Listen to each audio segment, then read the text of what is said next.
नमस्कार दोस्तों, स्वागत करती हूँ आपका मेरे YouTube channel my thoughts my ink में। पितृपक्ष शुरू हो चुके हैं, जिन्हें हम श्राद्ध पक्ष भी कहते हैं। तो आज मैं पितृपक्ष की, श्राद्ध पक्ष की ही एक पौराणिक कथा लेकर आई हूँ।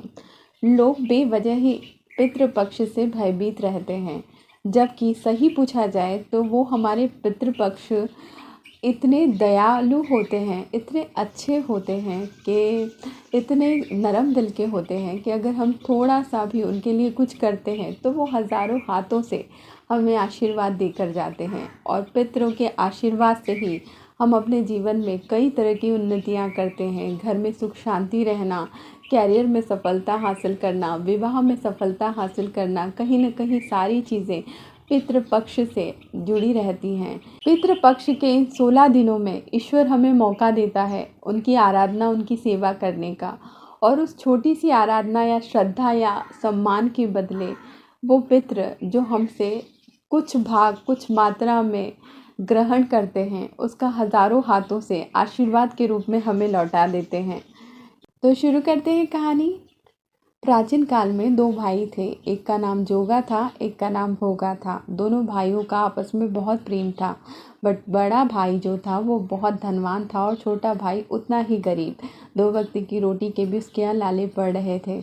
लेकिन छोटे भाई की पत्नी बड़ी धर्मवती, शीलवती और उसके आदर्शों का पालन करने वाली थी। और बड़े भाई की पत्नी को हर वक्त उसके पास दौलत जो थी उसका अहंकार रहता था, तो वो अपने पति के घर वालों को कुछ पूछना बिल्कुल भी पसंद नहीं करती थी और सिर्फ अपने पियर के लोगों के साथ खुश रहती थी। अब एक बार श्राद्ध पक्ष आया, तो जब उसने आस-पास लोगों को देखा कि इस तरीके से कुछ श्राद्ध पक्ष में किया जाता है, लोगों को भोज किया जाता है, तो उसके मन में गर्व पैदा हो गया कि हमारे पास तो बहुत अनाज है, क्यों ना मैं लोगों को दिखाने के लिए, अच्छी बनने के लिए पितृपक्ष करूं और मेरे सारे पियर वालों को भी दिखा सकूं कि मैं कितनी हैसियत वाली औरत हूं। तो उसके मन में ये बात आई कि मैं गर्व, जो दौलत का अहंकार होता है, उसे दिखाने के लिए वो पितृपक्ष का आयोजन करना चाहती थी। उसने उसके पति से कहा कि पितृपक्ष आए हैं, हमें भी पितरों के लिए कुछ तो करना ही पड़ेगा। उसके पति ने कहा कि नहीं, इन सब की कोई आवश्यकता नहीं है, क्योंकि उसका पति जानता था कि उसकी पत्नी कुछ भी धार्मिक रीति रिवाज को सही तरीके से नहीं निभा पाएगी। इसलिए उसने कह दिया कि मुझे इन सब चीज़ों में विश्वास नहीं है, तुम रहने दो। अब जब उसे लगा कि उसका पति तो मना कर रहा है, तो उसने जैसे तैसे उसे मनाया कि मुझे जो काम नहीं आते वो मैं भोगा की पत्नी को बुलाकर करवा लूँगी। अब जोगा को थोड़ी सी ढाढ़स बंधी कि इसी बहाने कम से कम ये परिवार में मिलने तो लगेगी। तो उसने कह दिया कि हो ठीक है, आप पितृपक्ष करो। जिस दिन पितृपक्ष था उस दिन उसने भोगा की पत्नी को कह दिया कि इतना इतना काम करना है। वो खुशी खुशी अपनी जेठानी का काम करने के लिए आ गई और पूरा दिन बड़े ही लगन के साथ उसने सारे पकवान बनाए, घर की साफ़ सफाई की, सब लोगों को बुलाया। और उसकी जेठानी ने उसे रोका भी नहीं, न हवन रखने के लिए, हवन देने के लिए, न पूजन के लिए, न भोजन के लिए। उसने उसे विदा कर दिया और अपने पति से कहा कि मेरे पियर वालों को भोजन के लिए बुला लाओ और साथ में ब्राह्मणों को भी लेते आना, मैं बहुत बड़े तरीके से ये सब करना चाहती हूँ।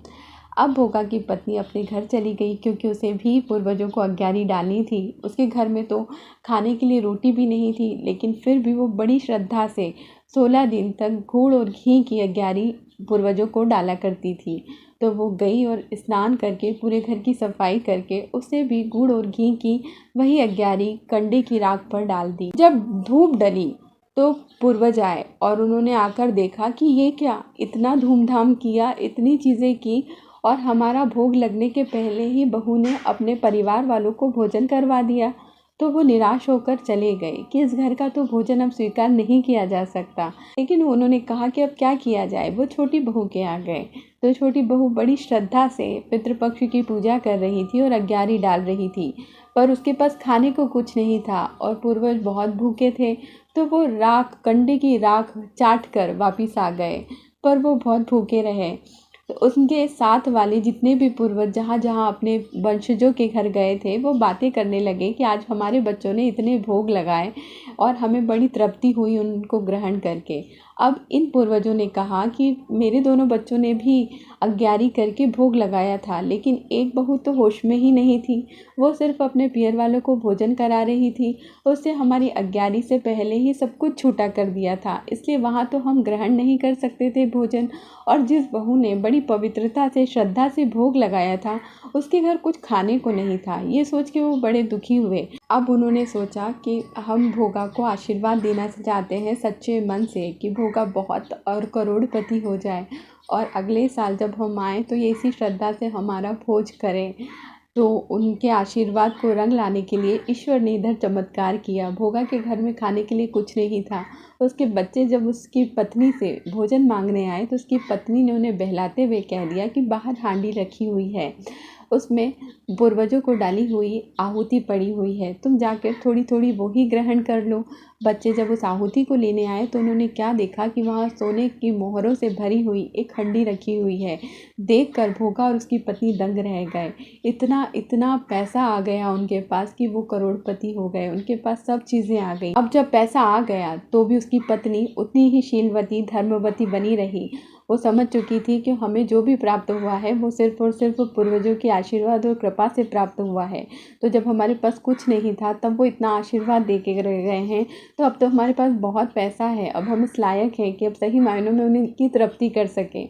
तो उस साल उन्होंने बड़ी ही धूमधाम से वो श्राद्ध पक्ष मनाया। कई ब्राह्मणों को भोजन करवाया, आहुतियाँ दी, और उनके पूर्वज जो कि बड़े ही प्रसन्न मन से उनके घर का भोजन करके अपने लोक को चले गए और आशीर्वाद देते हुए चले गए। तो दोस्तों, इस कहानी का सार यही है कि आपके जीवन में, हमारे हिंदू धर्म में जो भी त्यौहार हैं वो किसी न किसी वजह से हैं और वो हमारी उन्नति के लिए हैं। वो कभी भी हमें पीछे नहीं धकेलते, वो कभी भी हमें विपरीत परिस्थितियों में नहीं डालते। कोई भी नहीं कहता है कि आप अपनी औकात से ज़्यादा कोई भी काम करें। कोई भी पूजा पाठ, कोई भी धर्म, कोई भी प्रथा, किसी भी तरीके की पूजन में जो सबसे ज़्यादा ज़रूरी होता है वो है आपका पवित्र मन और पवित्र तन, आपकी श्रद्धा, आपका विश्वास, आपका समर्पण। पैसों से कोई मतलब नहीं है। तो श्राद्ध पक्ष को मुसीबत समझकर उसे टाले नहीं, उसे हटाए नहीं। ये 16 दिन की पूजा अगर आप श्रद्धा से धूप भी डाल देंगे तो आपके बच्चों के, आपके आने वाली संतानों के कहीं ना कहीं काम ही आएगा, क्योंकि आप बहुत थोड़ी मात्रा में वो जो आहुति देते हो, आपके पूर्वज उसी से संतुष्ट हो जाएंगे। वो सम्मान के भूखे हैं, आपके दिए हुए भोज के नहीं। आपको करोड़ों का खर्चा करने की या लाखों का कर्जा करने की कोई आवश्यकता नहीं है। आपके घर में जो भी है, जितना भी है, श्रद्धा से उतने में ही आप चाहें तो पूर्वजों का पूर्ण तरीके से आदर और सम्मान कर सकते हैं। अपने जीवन में जो भी प्रथाएं ईश्वर ने हमारे लिए तय की हैं, हमने हिंदू धर्म में जन्म लिया है, हर प्रथा के पीछे बहुत गहराई छुपी हुई है। कोई सी भी चीज़ हमारा बुरा करने के लिए नहीं बनाई गई है और न ही हमें परेशान करने के लिए बनाई गई है। हम बहुत अच्छे तरीके से मैनेज कर सकते हैं अपनी सुविधा के अनुसार। बहुत ज़्यादा आडंबर या पाखंड करने का न आपको ईश्वर कह रहे हैं, न ही आपके पूर्वज। वो तो आपके पूर्वज हैं, हमेशा यही चाहेंगे कि आप खुश रहें, संतुष्ट रहें। तो पितृपक्ष में अपने पूर्वजों को जितना भी सम्मान, जो भी चीज़ आपके परिवार में जो भी रीति रिवाज होता है, उस तरीके से, रीति से पूजन करके उन्हें ज़रूर प्रसन्न कीजिए, ताकि आपका और आपके आने वाली पीढ़ियों का भविष्य सुधर सके। और बिल्कुल मत घबराइए, क्योंकि वो ईश्वर से भी ज़्यादा दयालु होते हैं। वो सिर्फ आपको आशीर्वाद देने आ रहे हैं, आपसे नाराज़ होने या आपको अभिशापित करने बिल्कुल भी नहीं आ रहे हैं। तो उम्मीद करती हूँ आपको ये कहानी अच्छी लगी होगी। वीडियो अच्छा लगा हो तो लाइक करना बिल्कुल मत भूलिएगा। कमेंट्स करके बताइएगा कि कैसा लगा। मेरे चैनल को सब्सक्राइब कीजिएगा। मिलती हूँ आपसे अगले वीडियो में, तब तक आप अपना ख्याल रखिए। नमस्कार, प्रणाम।